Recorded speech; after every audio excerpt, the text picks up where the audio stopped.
Radio Wammo Breakfast. It's Unscrewed with Jason Bryant from unscrewed.co.nz. It's a bit more Kiwi. It is a bit, isn't it? It is a bit more Kiwi. So, and it also kind of does fit my reviews are generally New Zealand wine. Yeah, and they all mainly contain screw caps. With a well, that's right. And yeah. it's kind of it's the now and the future, isn't it?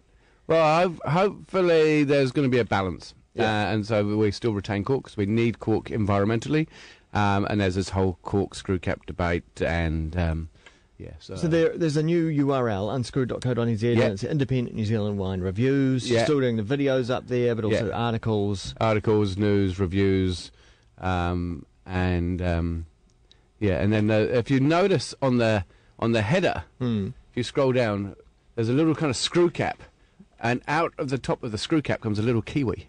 Nice little touch there. And the wine splatter turns into a kiwi. Yeah. So it feels pretty good to have it finally done. I was going to do it by the end of the year, but some circumstances made me change a bit earlier. Yeah. Some quite unsavoury. We won't go there. We won't go there. No, I can't go there. Good. You've been talking with Ben Glover from Wither Hills. Wither Hills, yeah, and I've always 2006 I got busted for putting one exceptional single vineyard Sauvignon Blanc into a wine show. Yeah. And then Michael Cooper blew it open that wasn't the wine that was released to the public, which is some of the criteria for the wine show. Yeah. And I've got to say that the wine has always been, it's pretty good. But I've always been a bit kind of disparaging because of that incident, and I feel that there needs to be a bit more kind of integrity. But, I mean, they were just unlucky they got caught. Yeah. I mean, there's plenty of it going on in the industry. Yeah. And so one of the things for me was that it was quite nice to sit down with Ben Glover, who's been given he's the chief operational manager for Lion Nathan Wines. Yeah. And we sat down and we tasted through 2 Rieslings, their Chardonnay and their Pinot Noir, their estate range, and then some single vineyards, Sauvignon Blanc and 2 Pinot Noirs. And the Ben Morven Pinot Noir was one of the best Pinot Noirs to come out of Marlborough. Any good? Fantastic. Yeah. Really, really, really good. And I'm not just saying that as a kind of easy remark to make. I mean, it was going to always take a lot to make me change my mind and my kind of preconceptions about Wither Hills wines. And sitting down with him and that Ben Morven Pinot certainly did that. Okay, another big development, of course, you in the wine industry, but also you mesh wine and technology. Yeah. Google Plus coming out this week. Exactly. Is it going to be a tool that you're going to use? I've already started using it, and I think it's really cool.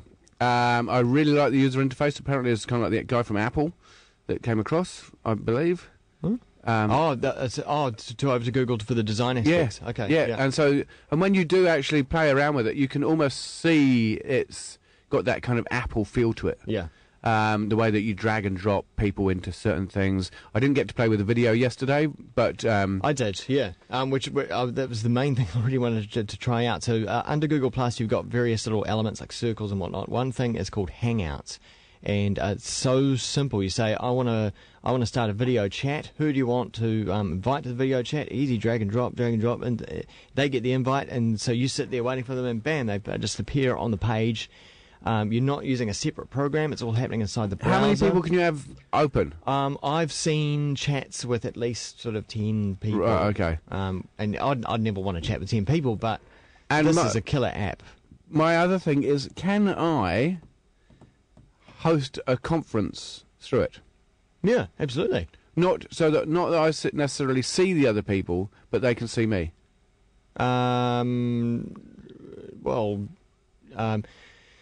Yeah.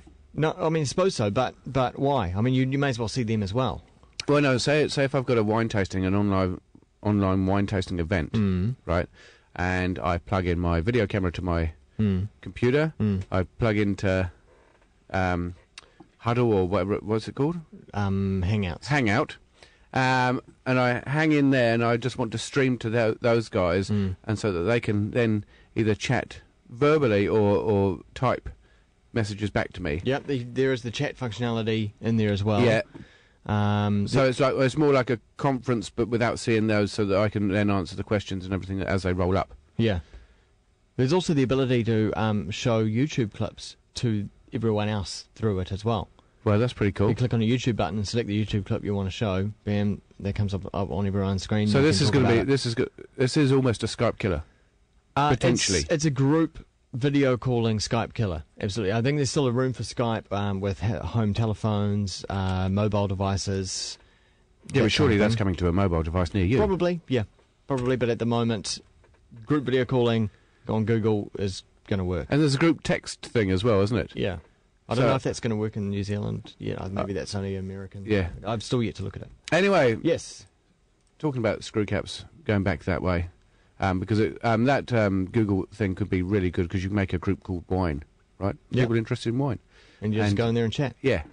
And so it's really cool from that perspective, and also you can segment your friends into groups and stuff. And so, yeah, I'm quite excited about it. Yeah. I'll just add everybody as a friend, to be quite honest. Yeah. I will eventually get round to. So, Unscrewed. Yes.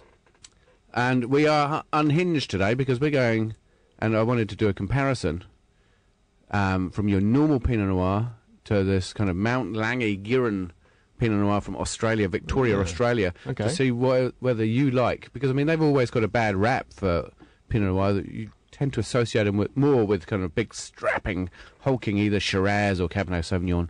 And now they're struggling a bit because 50% of white wine sold in Australia is from New Zealand. Right. And Pinot Noir, 1 in every 3 bottles in Australia is Pinot Noir from New Zealand. That would be right. Yeah. Not surprised. Yeah. So can they do any better than what we are?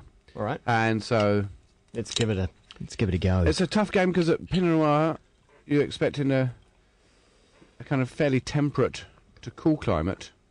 Well, it's the hardest grape to grow, right? Yeah, it's really. I'll give you that because you get a bit more of a bouquet on that. Don't hear that word very often nowadays, do we? Bouquet. Cherry and cedar, straight off the top. That real kind of almost clafouti baked cherry and cedar. Little bit Christmas cakey.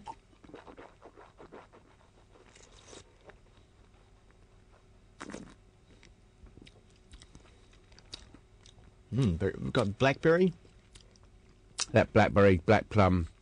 It's a lot darker than I'd expect a Pinot. Well, I mean, in its taste. Its taste, yeah. I mean, you do get in that kind of that edge. And it's also got some really, really cutting acid in there as well that I'm feeling right now.